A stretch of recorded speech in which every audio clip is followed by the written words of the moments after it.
La máscara de la muerte roja. Hace ya algún tiempo que la muerte roja asolaba el país. Nunca se tuvo noticias de ninguna epidemia tan mortal o espantosa. La sangre era su vicisitud y su sello, la rojez y el horror de la sangre. Se sufrían insoportables dolores, una rigidez repentina, se emanaba sangre abundantemente por los poros y sobrevenía rápida la muerte, la aparición de unas manchas de color escarlata en todo el cuerpo y especialmente en la faz de la víctima. Era el fatal anuncio de la peste, que aislaba al infeliz de todo socorro y simpatía de su prójimo. Y todo el proceso del mal, desde el primer síntoma hasta su desarrollo y fatal final, duraba escasamente media hora. Pero el príncipe próspero era dichoso, audaz y astuto. Cuando sus dominios quedaron despoblados, en la proporción de la mitad de habitantes, llamó a su presencia a 1 millar de amigos robustos y alegres. Entre los caballeros y damas de la corte y en compañía de ellos se retiró al profundo encierro, a la rigurosa clausura de una de sus abadías encastilladas. Era un edificio magnífico, extenso, creación del excéntrico y majestuoso de un príncipe. Era rodeado por una fuerte y alta muralla provista de puertas de hierro. En cuanto hubieron entrado, los cortesanos llevaron junto a aquellas puertas hornos, macizos martillos y soldaron las cerraduras.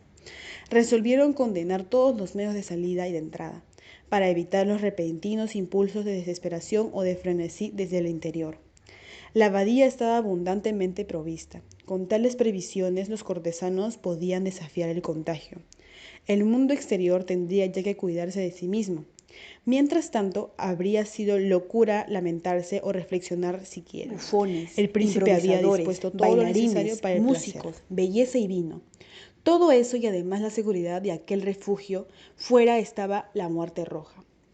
Al finalizar el quinto o sexto mes de aquel encierro, y en tanto que la peste hacía horribles estragos en el exterior, el príncipe próspero ofrecía a su millar de amigos un baile de máscaras, con esplendor nunca visto. Aquel baile de enmascarados prometía una escena voluptuosa, más antes permitme que os hable de los salones en los que se celebraba. Eran 7 y formaban una sucesión o serie de estancias imperiales.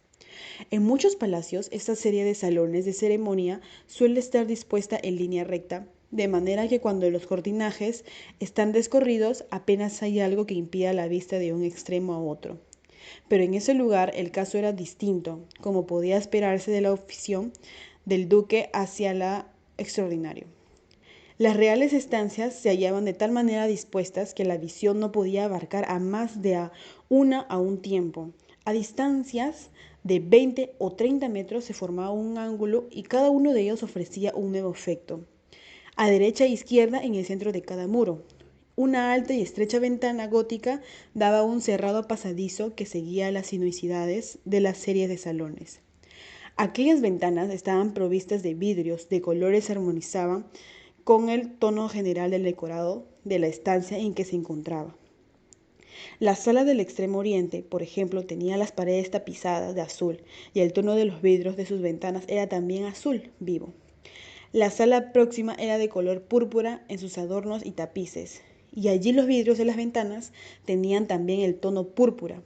La tercera sala era verde y de igual tono las ventanas. Los muebles, adornos e iluminación de la cuarta era de color anaranjado. En la quinta dominaba el blanco y en la sexta todo era de un tono violáceo. La séptima sala estaba tapizada de terciopelo negro que colgaba desde el techo al suelo, formando amplios pliegues sobre la alfombra del mismo material y color. Pero únicamente en aquella sala el color de los vidrios de la ventana era distinto al tono general de la estancia, pues los ventanales eran de un matiz escarlata parecido al del sangre. Ténganse en consideración que en ninguna de las 7 salas había lámparas o candelabros. En cambio, en los corredores que seguían la sucesión de salones y frente a cada una de las ventanas se había dispuesto enormes trípodes que aseguraban grandes teas, cuya luz se proyectaba sobre los vidrios de la ventana que iluminaban hacia los salones.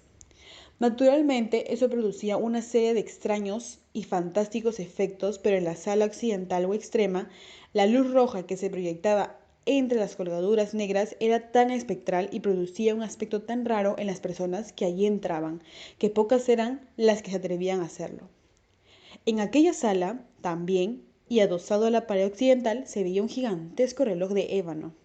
Su péndulo oscilaba de un lado a otro con apagado y monótono ruido, y cuando el minutero había completado la vuelta a la esfera y se disponía el mecanismo a dar la hora, surgía de los broncíneos pulmones del reloj un sonido claro, fuerte, profundo y en extremo musical, aunque de una nota tan enfática que cada hora los músicos de la orquesta se veían obligados a interrumpir momentáneamente en su tarea para oír aquellas campanadas. Y así los balsitas habían de cesar a la fuerza en sus evoluciones y se creaba un leve desconcierto entre aquella festiva reunión. Además, se observaba que mientras se oían las campanadas del reloj, los más atrevidos palidecían y los más ancianos, apacibles, se pasaban las manos por la frente, entregándose momentáneamente a la reflexión y a la meditación. Pero cuando ya se había apagado los ecos, surgía una alegre carcajada entre los invitados. Se miraban los músicos y sonreían, como burlándose de su propia nerviosidad y confusión, y hacían votos en voz baja de que a la próxima hora las campanadas de reloj no les causarían la misma emoción, más en cuanto habían transcurrido otras 60 minutos, que contienen 3600 segundos el tiempo que vuela. Volvía a sonar el reloj y nuevamente reinaba el mismo desconcierto, igual temblor y la misma meditación que antes. Pero a pesar de todo eso, era una fiesta alegre y magnífica. Los gustos del duque eran muy especiales, tenía muy buen acierto para los colores y los efectos. Desdeñaba el decorado impuesto por las modas. Sus planes eran atrevidos, grandiosos, y en sus concepciones brillaba el esplendor más bárbaro y magnífico, hasta el punto de que muchos le hubiesen creído loco.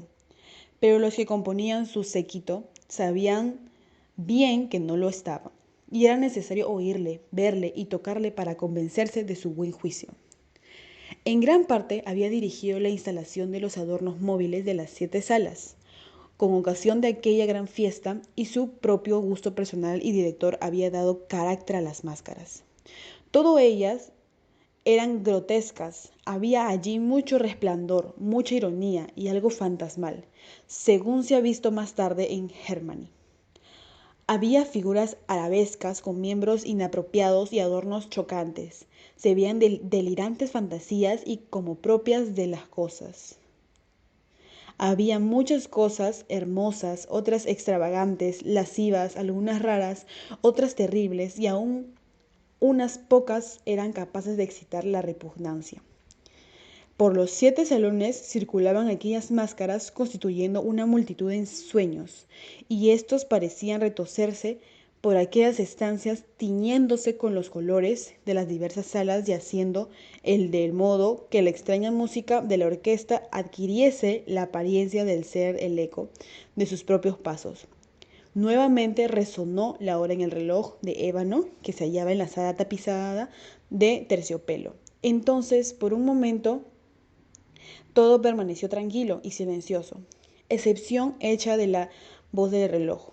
Aquellos ensueños quedaron por un instante inmóviles, como petrificados, pero en cuanto vieron muerto a los ecos de las campanadas, que los asistentes a la fiesta escucharon en silencio, resonó en la sucesión de salones una leve y apenas contenida carcajada.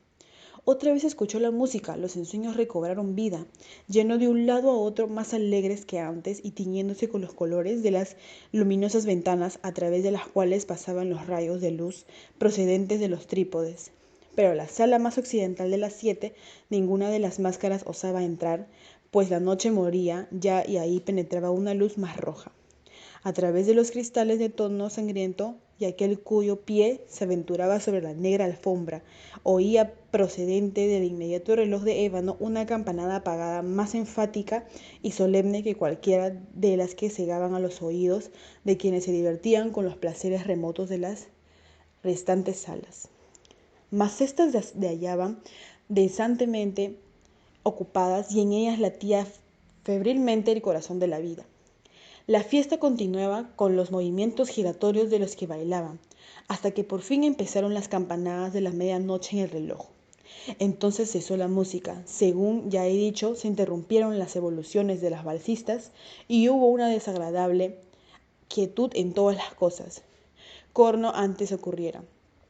A la sazón habían de sonar 12 campanadas en el reloj, y así quizás fue como durante aquel rato más largo se intensificó la sensación penosa entre los que se divertían.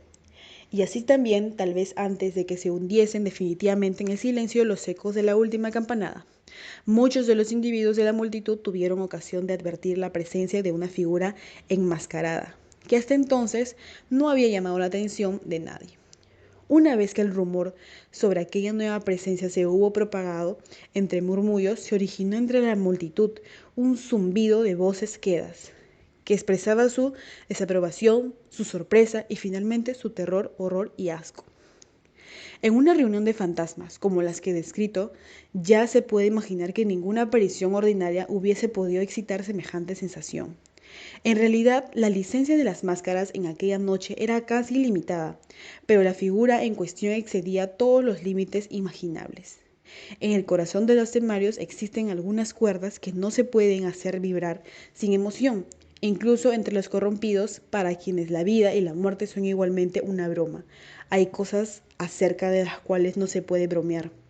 Toda la reunión parecía sentir la impresión de que tanto en el traje como en el porte del desconocido no había la menor prueba de buen gusto ni de propiedad.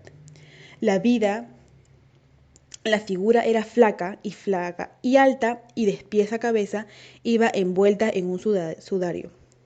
La máscara que le cubría el rostro quería representar el aspecto de un cadáver, y era tan perfecta que ni siquiera el examen más minucioso hubiera sido capaz de descubrir el engaño. Sin embargo, aún eso habría podido ser tolerado, si no aprobado, por las alocadas máscaras que le rodeaban. Aquella figura tenía el atrevimiento de asumir el tipo de la muerte roja.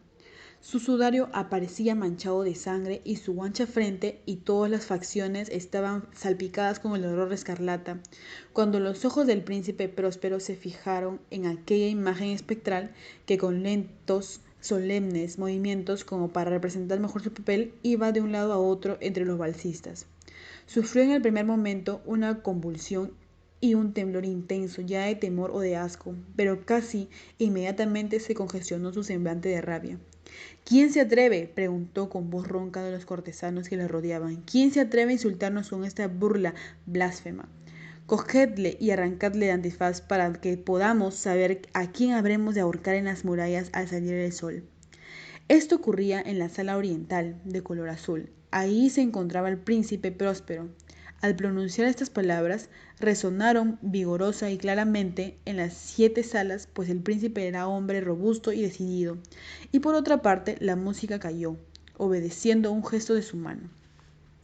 El príncipe se hallaba, pues, en el salón azul, y a su lado había un grupo de pálidos cortesanos. Al principio, cuando habló, se originó en aquel grupo un leve movimiento en dirección al intruso, que a la sazón estaba a corta distancia, pero luego con paso majestuoso y audaz se acercó al que acababa de hablar.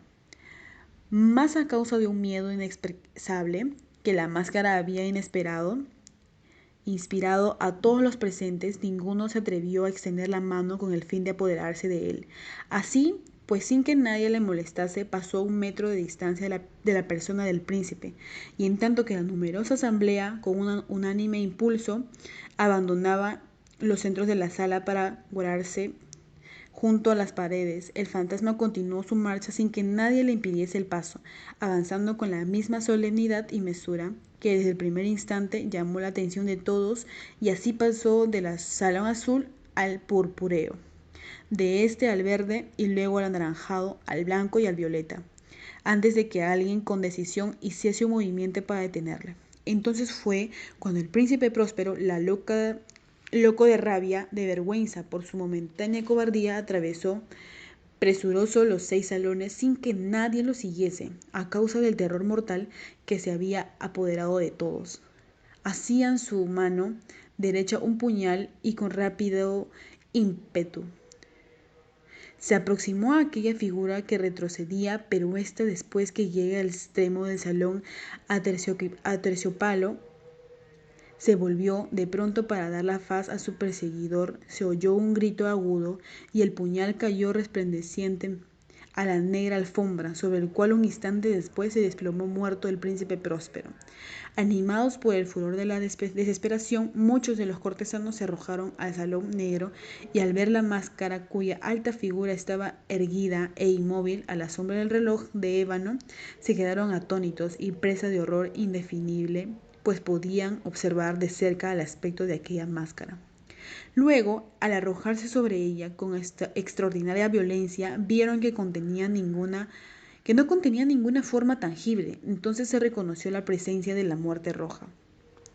Se había presentado como un ladrón en plena noche y a uno cayeron los cortesanos al suelo de la habitación sangrientamente iluminada y murieron en las desesperadas posturas de su caída. La vía del reloj de ébano se apagó al mismo tiempo que moría el último de los que componían la alegre reunión. Expiraron las llamadas de los trípodes y la oscuridad. La descomposición y la muerte roja ejercieron su ilimitable dominio sobre aquella mansión.